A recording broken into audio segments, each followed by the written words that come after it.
staying quit is addictive. Most people think staying quit is about avoiding cigarettes. And honestly, that works. For a while. You avoid smoking, you power through cravings, you tell yourself, just don't go back there.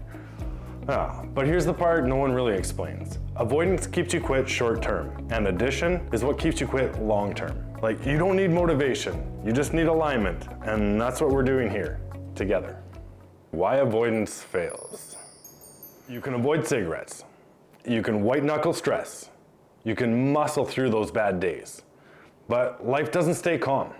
Work gets heavy, sleep gets weird, energy dips, for no reason. Stress shows up when you least expect it. And when that happens, your brain doesn't miss cigarettes, it misses relief. Eventually, avoidance turns into exhaustion. Not because you're weak, not because you're failing, but because avoidance was never meant to be permanent.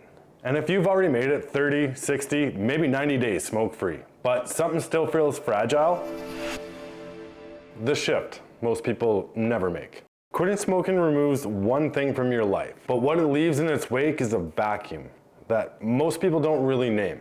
Ritual gaps. Moments where smoking used to regulate you. Moments where you use nicotine to pause, to reset, to cope, to reward yourself. And if nothing replaces that role, stress fills it, sugar fills it, alcohol fills it, scrolling fills it, or eventually, unfortunately, cigarettes creep back in. So the real question stops being, how do I avoid smoking? And it becomes, what am I adding so I don't need it? That question changes everything. Now this is important. Adding doesn't mean more rules. It doesn't mean perfection. And it definitely doesn't mean turn your life upside down. It means better inputs. Think about it. Think about what you breathe in every day, what you put on your skin, what you clean your home with, what supports or quietly drains your nervous system, what reduces friction instead of adding it. You already quit one of the most toxic daily inputs there is.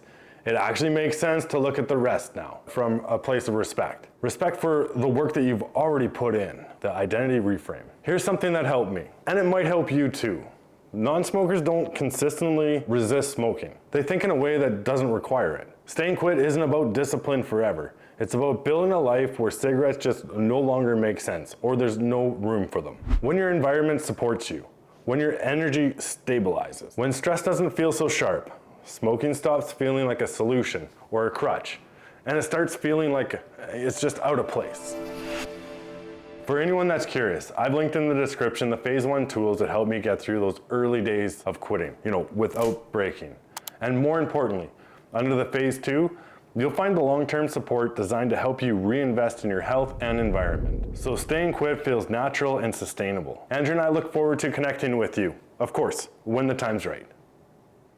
Once you stop trying to avoid cigarettes and start adding support instead, something interesting happens. You stay quit, but you still feel more tense than expected. Not cravings, just effort. And that's usually not a willpower issue, it's friction.